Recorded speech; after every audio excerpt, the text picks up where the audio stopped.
এই পৃথিবী যত সুন্দর তার একটি বড় কারণ হলো প্রকৃতি। আর প্রকৃতির মাঝে আমাজন রেইন ফরেস্ট এক বিস্ময়। এটি শুধু একটি বন নয়, এটি পৃথিবীর শ্বাস-প্রশ্বাসের এক গুরুত্বপূর্ণ অংশ। আপনারা নিশ্চয়ই বুঝতে পেরেছেন আজকের আলোচ্য বিষয় কি হতে যাচ্ছে।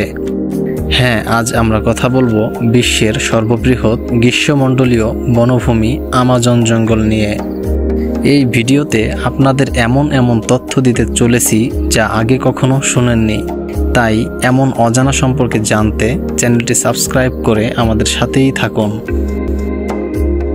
বিজ্ঞানীদের গবেষণা অনুযায়ী আমাজনের সৃষ্টি হয়েছিল প্রায় 5.5 কোটি বছর আগে।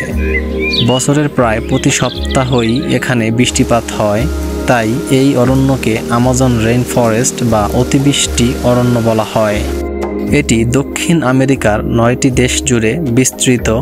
দেশগুলো হলো Brazil, Peru, Colombia, Venezuela, Ecuador, Bolivia, Guyana, Suriname এবং ফরাসি গায়ানা। আপনি জানলে অবাক হবেন যে 55 লক্ষ বর্গ কিলোমিটার এলাকা জুড়ে বিস্তৃত এই জঙ্গল এতটাই বড় যে আমাদের বাংলাদেশের মতো প্রায় 37টি দেশ এবং ভারতের মতো 2টি দেশ গিলে ফেলতে পারে নিমিষেই। এই অরণ্যকে বলা হয় পৃথিবীর ফুসফুস, কারণ এটি বিশ্বব্যাপী প্রাণী জগতের জন্য উৎপাদিত অক্সিজেনের প্রায় 20% সরবরাহ করে। এই অরণ্য এত বিশাল যে এর মাঝখানে কাউকে রেখে আসলে ফিরে আসতে প্রায় 472 দিন সময় লাগবে। আর আসার পথে তার সাথে যাদের দেখা হতে পারে সেটা আপনার কল্পনারও বাইরে। এই জঙ্গলে রয়েছে পিঁপড়ার মতো ক্ষুদ্র পোকা থেকে শুরু করে বিশ্বের সবচেয়ে বড় এবং ভয়ঙ্কর সাপ অ্যানাকোন্ডা। অবাক করার বিষয় হলো এখানকার ছোট বড় কোনো বিষয় না, প্রতিটি প্রাণী বিষাক্ত। ছোট্ট একটি পোকার কামড়েও হতে পারে মৃত্যু। তারপরও রহস্য ঘেরা এই জঙ্গল বিশ্বের জন্য গুরুত্বপূর্ণ ভূমিকা পালন করছে। গরম আবহাওয়া, বৃষ্টিপাত এবং আর্দ্রতার কারণে এ বনে উদ্ভিদ ও প্রাণীকুলের বৈচিত্র্যপূর্ণ সমাহার দেখা যায়। এখানে আছে 120 ফুট উঁচু গাছ, 40,000 প্রজাতির উদ্ভিদ, 25 লাখ প্রজাতির কীটপতঙ্গ, 378 প্রজাতির সরীসৃপ, 428 প্রজাতির উভচর এবং 427 প্রজাতির স্তন্যপায়ী প্রাণীসহ হাজারো প্রজাতির জানা অজানা জীব অণুজীব।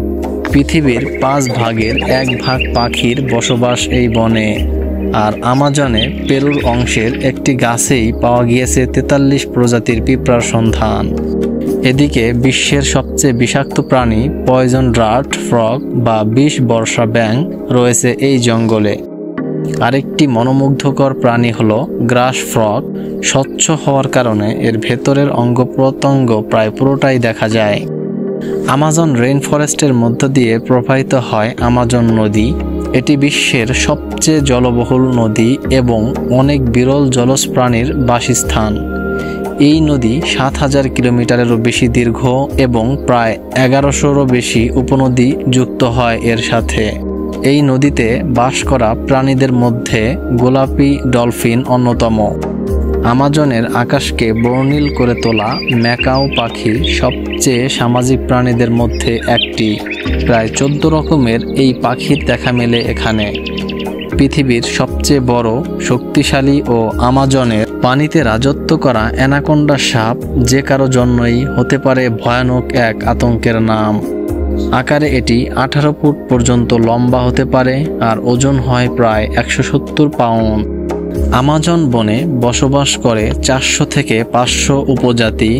এছাড়াও 10 লাখেরও বেশি ক্ষুদ্র নৃতাত্ত্বিক গোষ্ঠী। এদের মধ্যে বেশিরভাগই ব্রাজিলীয়, যারা পর্তুগিজ এবং স্প্যানিশ ভাষায় কথা বলে। তাদের নিজস্ব কিছু ভাষাও রয়েছে। এই উপজাতিদের সঙ্গে বহির্বিশ্বের তেমন কোনো যোগাযোগ নেই। দিনের বেলায় আমাজন জঙ্গল অনেকটাই অন্ধকারাচ্ছন্ন থাকে। ঘন গাছপালা ও পাতায় আবৃত থাকায় সূর্যের আলোর মাত্র 1% পৌঁছায় সেখানে। গাছগুলোর ঘনত্ব এতটাই বেশি যে আকাশ থেকে নেমে আসা বৃষ্টির ফোঁটা এই গাছ ভেদ করে মাটি পর্যন্ত পৌঁছাতে প্রায় 10 মিনিট সময় লাগে। বিশ্বের মোট ওষুধের 25% কাঁচামাল আসে এ বনের 400 প্রজাতির উদ্ভিদ থেকে। অবাক করার ব্যাপার হলো আমাজন জঙ্গল টিকে থাকার জন্য অনেকটাই নির্ভর করে সাহারা মরুভূমির উপর। নতুন এক গবেষণায় দেখা গেছে সাহারা মরুভূমির বালু ও ফসফরাস আটলান্টিক মহাসাগর পাড়ি দিয়ে জমা হয় এই জঙ্গলে। এর মাধ্যমে সেখানকার মাটির উর্বরতা বৃদ্ধি পায় এবং জীববৈচিত্র্য টিকে থাকতে সহায়তা করে। দুঃখের ব্যাপার হলো 1988 সাল থেকে এ পর্যন্ত আমাজন প্রায় 10 লক্ষ বর্গ কিলোমিটার অঞ্চল হারিয়েছে। এর মানে দাঁড়ায় একদিনে 2 লাখ একর বা প্রতি মিনিটে 40টি ফুটবল মাঠের সমান অঞ্চল হারিয়েছে আমাজন। পেনসিলভানিয়া স্টেট ইউনিভার্সিটির পরিবেশ বিজ্ঞানের অধ্যাপক জেমস এলকক বিবিসিকে দেয়া এক সাক্ষাৎকারে আশঙ্কা প্রকাশ করে জানান, আমাজন অরণ্য আগামী 50 বছরের মধ্যে বিলীন হয়ে যেতে পারে। মূলত অপরিকল্পিত বন নিধনের জন্যই এমন ধারণা প্রকাশ করা হচ্ছে।